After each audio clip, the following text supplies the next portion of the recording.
Alors on passe aux questions de société avec cette question de Janie.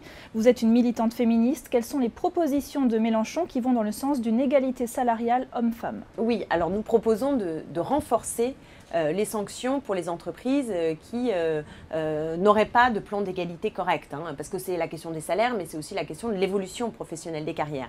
Mais vous savez, tant qu'on ne touche pas au dur du dur, qui est la question du partage des tâches domestiques et parentales, je vous assure, on n'y arrivera pas. On commence par ça donc. Moi, je pense que c'est le nerf de la guerre, ouais. Et que quand nous proposons un service public d'accueil de la petite enfance, des campagnes de sensibilisation sur le partage des tâches, je pense qu'on est plus conséquent que de simplement être sur la fin du parcours. On dit on va sanctionner les entreprises qui ne le font pas. Il faut aussi que la société se réorganise substantiellement pour permettre à cette égalité d'être une réalité. Et regardez aussi dans l'éducation, qu'on arrête de faire rose pour les filles, bleu pour les garçons. Je peux vous raconter des tonnes d'anecdotes sur mon fils de 4 ans qui va à la kermesse et où tous les garçons sont en chevalier et les petites filles en princesse et en rose. Je vous assure, il ne faut pas s'étonner du résultat 20 ans après. Vous pensez qu'il y a une hypersexualisation des enfants? Il y a un rapport de Chantal Joanneau qui est paru il n'y a pas très longtemps à ce sujet. C'est même, vous savez que plus ils sont petits, plus c'est sexué. Quand vous allez dans un magasin pour acheter des vêtements pour un nourrisson, hein, la première question qu'on vous demande, c'est une fille ou un garçon. Et c'est hyper rose pour les filles et hyper bleu pour les garçons.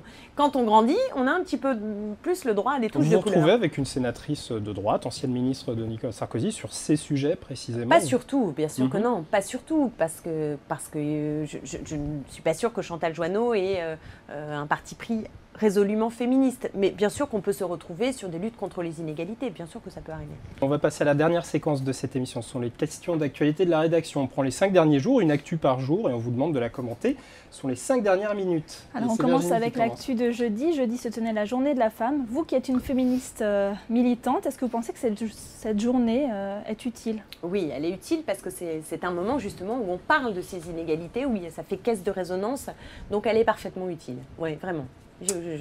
Je regrette, j'aimerais que, évidemment, tout au long de l'année, on en parle davantage. Ça veut dire que tous les autres jours, ce sont les journées de l'homme? Non, bien sûr que non. On entend beaucoup de gens ricaner. Soyons pragmatiques. Oui, je sais bien, mais soyons pragmatiques. Il y a une journée dans l'année où on marque le pas, où on fait un bilan de là où on en est. C'est une catastrophe, ça avance à 2 à l'heure. Ben, au moins le 8 mars, on le dit.